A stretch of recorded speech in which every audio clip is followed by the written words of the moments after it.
একজন সফল মুমিনকে আমাদের পৃথিবীর সংজ্ঞায় হলো যার বাড়ি গাড়ি নারী এইগুলো আছে সেই সফল। হ্যাঁ, আমরা বলি না যে সফল ওই লোকটা হলো সে সফল, কিন্তু আল্লাহর সংজ্ঞায় সফলকে সেটা আমরা জানবো। আল্লাহর সংজ্ঞায় সফলকে, আল্লাহর কাছে আসলে কোন মানুষটা আসলেই সফল সেইটা আজকে আমরা জানার চেষ্টা করব। তো আল্লাহ তাআলা সূরা মুমিনের 1 নম্বর থেকে 11 নম্বর আয়াত পর্যন্ত এর ভিতরে মুমিনের একটা পরিচয় তুলে ধরছেন যে একজন সফল মুমিন কে, সফল মুমিন কে।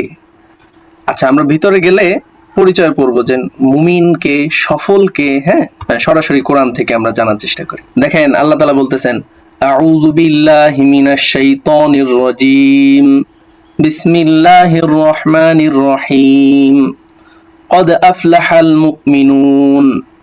নিশ্চয়ই সফল মুমিন হলো ওই ব্যক্তি। এই কে ব্যক্তিটা? নিশ্চয়ই ওই মুমিন সফল।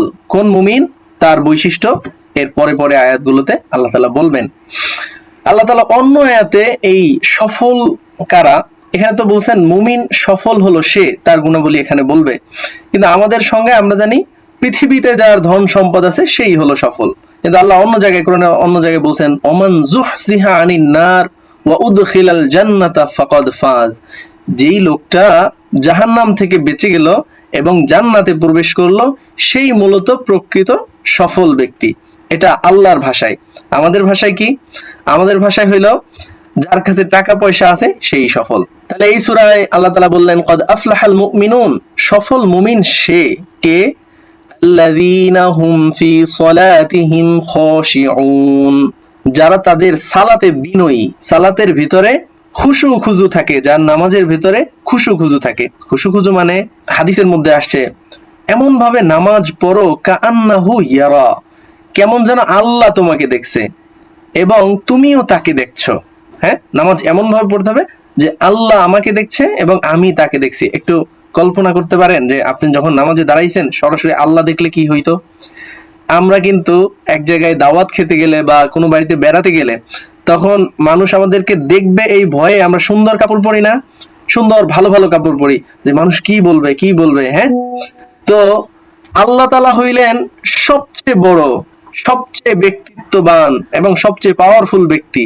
তো তার সাথে তার সামনে দাঁড়াইতে আমাদের এই লজ্জাটা কি পর্যায়ে করা উচিত। হ্যাঁ, তার মানে আমার থাকা সবচেয়ে ভালো পোশাকটা পরে দাঁড়ানো উচিত না, সুগন্ধি লাগায় দাঁড়ানো উচিত না, কিন্তু আমরা সেটা করি না। মানুষ নামাজ পড়ার জন্য আলাদা একটা জামা রেখে দেয়, ওই জামাটা ধোয়ারও প্রয়োজন মনে করে না, তাই না?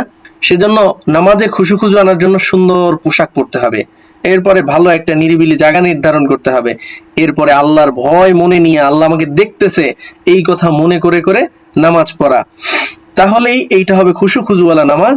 আর এই গুণটা আপনার থাকলে তখন আপনি সফল মুমিনের বৈশিষ্ট্য অর্জন করলেন, আপনি একজন সফল মুমিন। এরপর আল্লাহ তাআলা আরেকটা গুণ বলতেছেন, ওয়াল্লাযীনা হুম আনিল লাগওয়ি মুরিদুন। আমাদের গত আলোচনায় এটা গেছিল, সেটা হলো মুমিন, সফল মুমিন সে অনর্থক জিনিস থেকে বেঁচে থাকবে, অনর্থক জিনিস থেকে বেঁচে থাকবে। গীবত হইতেছে ওখানে সে দাঁড়াবে না, অনর্থক কথা হইছে ওখানে দাঁড়াবে না। হ্যাঁ, এই যে আমাদের দেশ, সারা দেশ এখন ফুটবলের আমেজে লাফালাফি করতেছে। হ্যাঁ, অনর্থক জিনিস ফুটবল খেলা, এটা দেখে আপনার আমার জীবনে কোনো কাজে আসবে? অথচ দেখেন পুরা এলাকা জুড়ে, পুরা এলাকার মানুষ এই ফুটবলে মেতে আছে। হ্যাঁ, কোথায় কোন দেশের কোন খেলোয়াড় নাস্তিক মুরতাদ এইগুলার জন্য পাগল হয়ে রাত্র জেগে রয়েছে। সারা জীবনে একদিন জায়গা রাত্রিবেলা নামাজ পড়ার সুযোগ হয় না যেই মানুষটার, সেও রাত্রে 1টা 2টা বাজে উঠে খেলা দেখে। এই যে অনর্থক জিনিস। তো আল্লাহর যে সফল কাম মুমিন বান্দা, তারা এই অনর্থক কাজ থেকে বেঁচে থাকবে।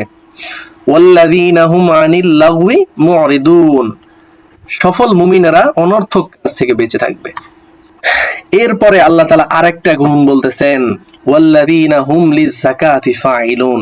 আর সফল মুমিন যারা, তাদের যদি অর্থ সম্পদ থাকে, নিসাব পরিমাণে অর্থ সম্পদ থাকে, তাহলে তারা যাকাত দিবে। এখন নিসাব কি এই সংক্রান্ত আলোচনা আমরা ওই যে ফিকহের পর্বটায় আলোচনা করব। ফিকহের যে পর্বটা আমরা আলোচনা করতেছি ওইটা এক সময় আসবে, যাকাতের নিসাব, কখন যাকাত দিতে হয় এইসব। তো এইখানে আমরা এতটুকু বলতে পারি, যার সম্পদ আছে সে যেন যাকাত দেয়। যাকাত না দেওয়ার কারণে আমরা মানুষকে দরিদ্র মানুষের প্রতি অন্যায় করি। আল্লাহ তাআলা এমন একটা ইসলামী অর্থনীতি ব্যবস্থা দিছে আমাদেরকে, যেইটার ভেতরে এত সুন্দর পলিসি দেওয়া যে ওই অর্থনীতি কেউ যদি মেনে চলে তাহলে পুরো দেশের মানুষ শান্তিতে থাকবে, পুরো দেশের মানুষ ভালো থাকবে। কারণ দরিদ্রের একটা অংশ, দরিদ্রের আর্থিক যেই ব্যাপার স্যাপার, এইগুলো আল্লাহ তাআলা এই ধনী মানুষের অর্থের ভিতর দিয়ে দিয়েছে।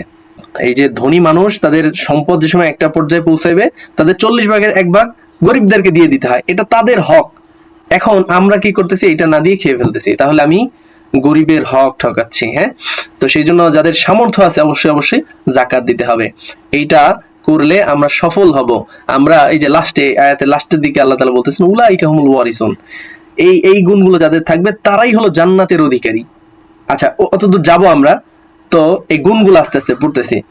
এরপরে ওয়াল্লাযীনা হুম লিফুরুজিহিম হাফিজুন, যারা তাদের লজ্জাস্থানের হেফাজত করবে, যারা তাদের লজ্জাস্থানের হেফাজত করবে। ইসলামে বিবাহ বহির্ভূত কোন সম্পর্ক এটা বৈধ না। আপনি ইসলামে একদম লাউড এবং ক্লিয়ার কথা যে বিবাহ বহির্ভূত কোনো সম্পর্ক বৈধ না, এগুলো হারাম, অপবিত্র।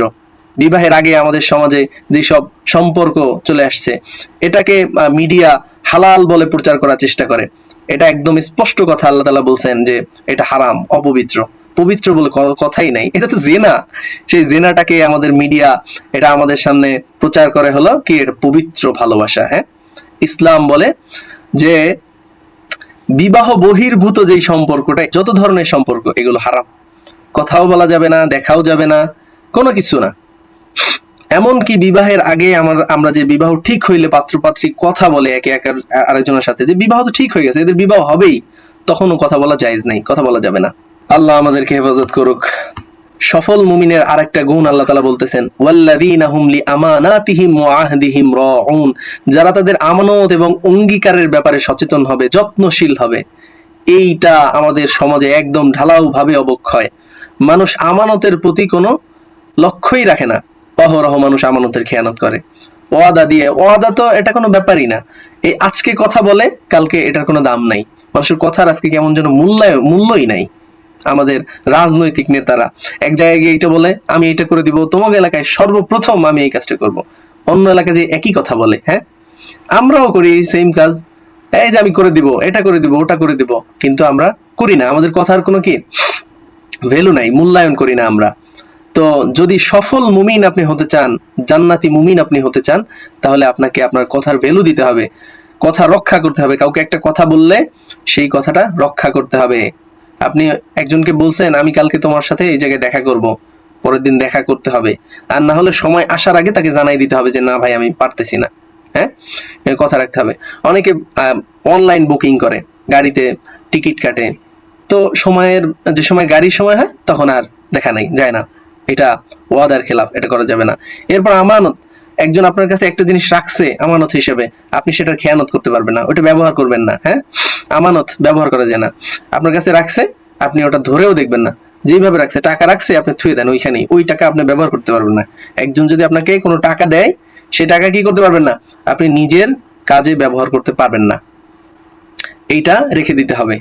সেই জন্য আমাদের আমানতের ব্যাপারে খুব যত্নশীল হওয়া দরকার। এরপরে আল্লাহ তাআলা বলতেছেন ওয়াল্লাযীনা হুম আলা সলাতিহিম ইউহাফিজুন, যারা তাদের নামাজের ব্যাপারে যত্নশীল। আগের বার বলছে একটা কথা, এই যে দেখেন উপরে আল্লাহ তাআলা কি বলল, আল্লাযীনা হুম ফি সলাতিহিম খাশিউন, যারা তাদের নামাজে খুশু খুজু অবলম্বনকারী। হ্যাঁ, ভীত সন্ত্রস্ত হয়ে নামাজ পড়ে। আর এটা হলো আল্লাযীনা হুম আলা সালাওয়াতিহিম ইউহাফিজুন, যারা তাদের নামাজের ব্যাপারে সচেতন, যত্নশীল। এইটার অর্থ হইল যারা তাদের নামাজ সময় মতো পড়ে। হ্যাঁ, আমরা নামাজের গুরুত্ব দেই না, ফজর ঘুমে কেটে যায়, হ্যাঁ, আসর অবহেলায়, সময় রেখে অন্য সময় নামাজ পড়ি, কাজা পড়ি, এশার নামাজকে অনেক বিলম্বে পড়া হয়, অনেকে পড়েই না, আগে আগে ঘুমায় পড়ে। হ্যাঁ, এই যে সময়ের প্রতি যত্নশীল হবে, যে সফল মুমিন হতে চায় তার কি করতে হবে, তার সময়ের প্রতি যত্নশীল হতে হবে, নামাজের ওয়াক্তের প্রতি যত্নশীল হতে হবে, নামাজের সংখ্যার প্রতি যত্নশীল হতে হবে। নামাজে দাঁড়াইছে তো সংখ্যা ভুলে যায়, কয় রাকাত নামাজ পড়লাম মনে থাকে না।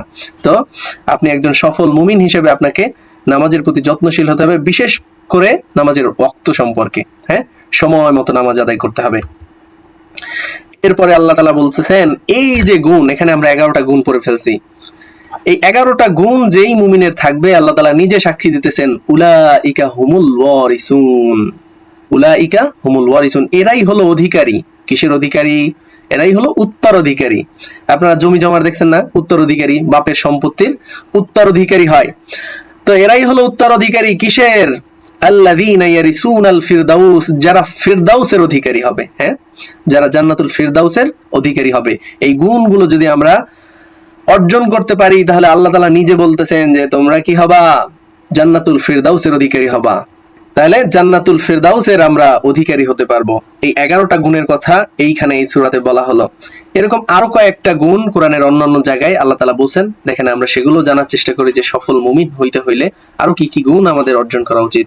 আনফালের 2 থেকে 4 নম্বর আয়াতের মধ্যে আছে ইন্নামাল মুমিনুনা আল্লাযীনা ইযা যুকিরাল্লাহ ওয়াজিলাত কুলুবুহুম।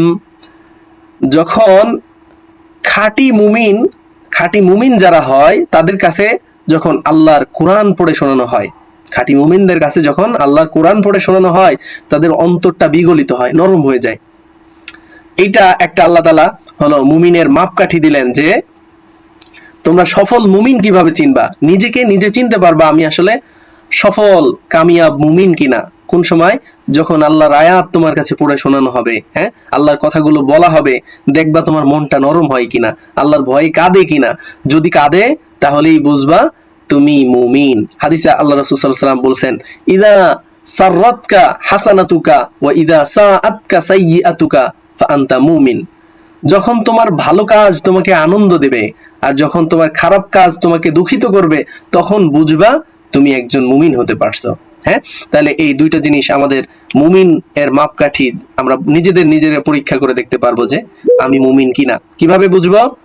1 নাম্বার পদ্ধতি, কোরআন যখন পড়ে শোনানো হয় আমাদেরকে, কোরআনের অনুবাদ শোনানো হয়, আমাদের অন্তরটা বিগলিত হবে, আমরা বুঝতে পারবো তাহলেই যে আমরা মুমিন।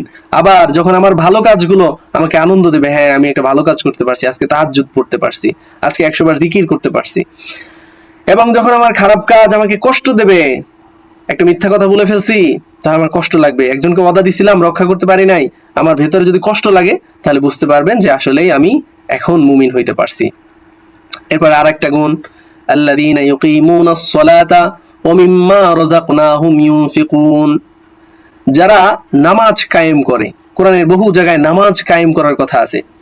নামাজ কায়েম করা মানে হলো নামাজটাকে খুব সুন্দরভাবে আদায় করা, তার যত জায়গায় যত রুকন আরকান আছে, সুন্নাত মুস্তাহাব আছে, সবগুলো ভালোভাবে আদায় করে নামাজ পড়াকে নামাজ কায়েম করা বলে।